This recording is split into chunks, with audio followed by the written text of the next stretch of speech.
सभी को नमस्कार। आप देख रहे हैं हरियाणा बट्टू न्यूज़। आज की मुख्य खबरों के साथ मैं सुनील कुमार।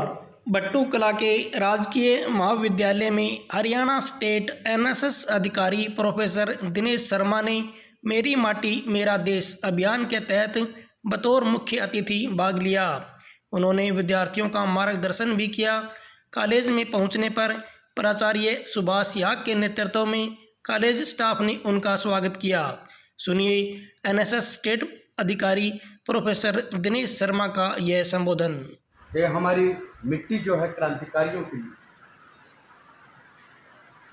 जब असेंबली में बम फेंका जा रहा था और उस बम को बनाने में जिस व्यक्ति का एक योगदान था, भगत सिंह जी के द्वारा जब बम फेंका गया, पंडित लेखराम जी बेद, वो भी हमारी इसी मिट्टी के थे, इसी इलाके के थे, ढींगसरा गांव।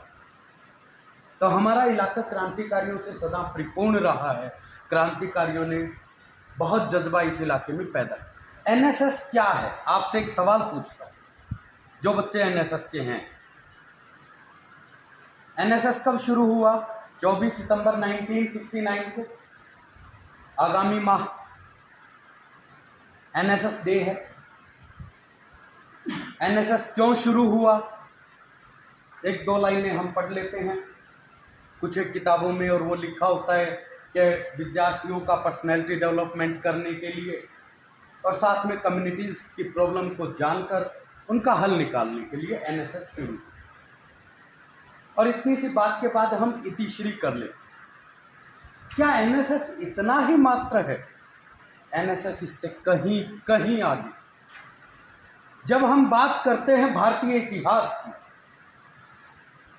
वर्तमान में भारत सरकार G20 की लीडरशिप कर रही है, आपको पता होगा, और ये हमारे गर्व और गौरव का विषय कि हम लोग इस वक्त G20 के तहत महत्वपूर्ण आयोजन कर रहे हैं।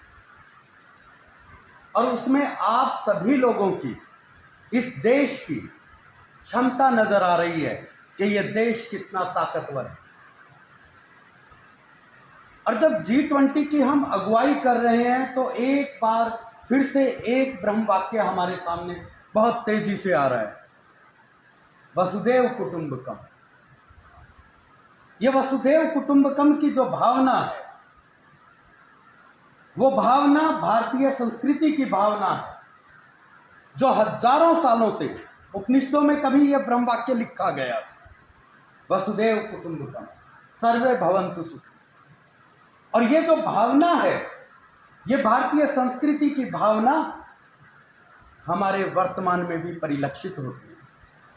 जब हम अपना आज देखते हैं तो ये देखते हैं कि एनएसएस का जो स्वयंसेवक है वो इसी भावना से कार्य करता है, निस्वार्थ भाव से वो कार्य करता है। हड़प्पा और मोहनजोदड़ो से कहीं बड़ा शहर हरियाणा की जमीन पर निकल के आ रहा है, राखी गढ़ी, आपके हिसार शहर, हिसार जिले में। हमारे लिए तो अपने गर्व की बात है कि हमारे लोग कितने एडवांस रहे हैं, हमारा अतीत कितना एडवांस रहा। लेकिन जब हम अतीत के अंदर लौटते हैं तो हम ये पाते हैं कि हमारे पास गर्व करने की सारी चीजें हैं।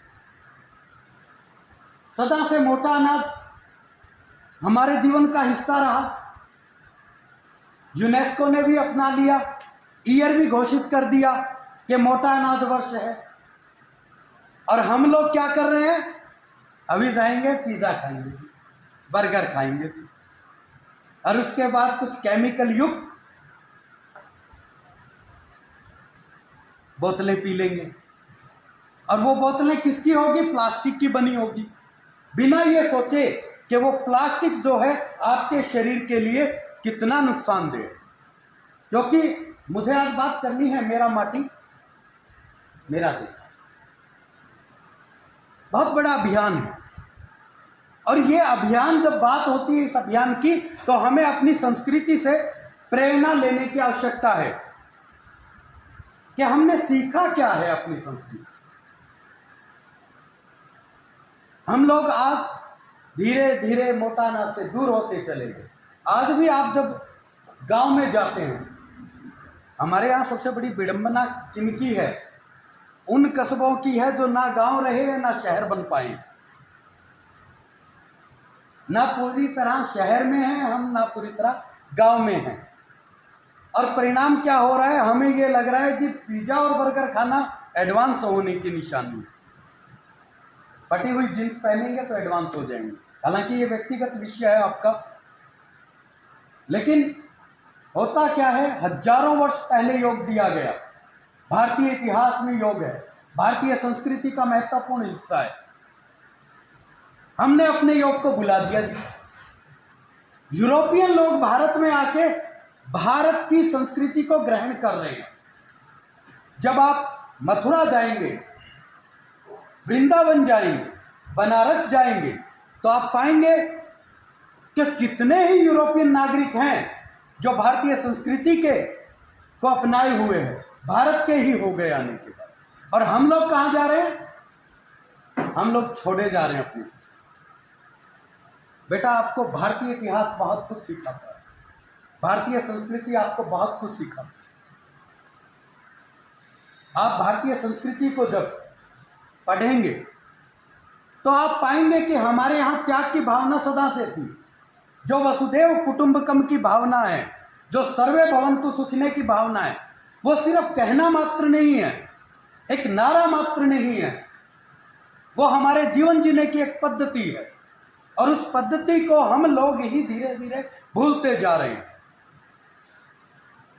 आप लोग जब आगे बढ़ेंगे तो आप पाएंगे कि वेनसांग आ रहा है और वो जब वापस जा रहा है यहाँ के ग्रंथ लेके जा रहा है। ग्रंथ डूबने वाले थे, एक वक्त लहरें ऐसी जोर की उठी और 2 भारतीय नाविकों ने तुरंत अपने प्राण त्याग दिए जंप करके उस नाव से, उन ग्रंथों को बचाने के लिए। यह हमारी त्याग की भावना रही है। यह हमारी त्याग की भावना है कि जब हम रामायण को पढ़ते हैं तो हम लोग पाते हैं कि वानर माता सीता को बचाने के लिए निस्वार्थ भाव से राम जी के साथ जुट जाते हैं। वो समाज सेवा का एक बहुत बड़ा उदाहरण है। हमारे यहाँ तो सदा से दूसरे की समस्या को अपनी समस्या समझा गया, दूसरे के साथ सहयोग किया गया।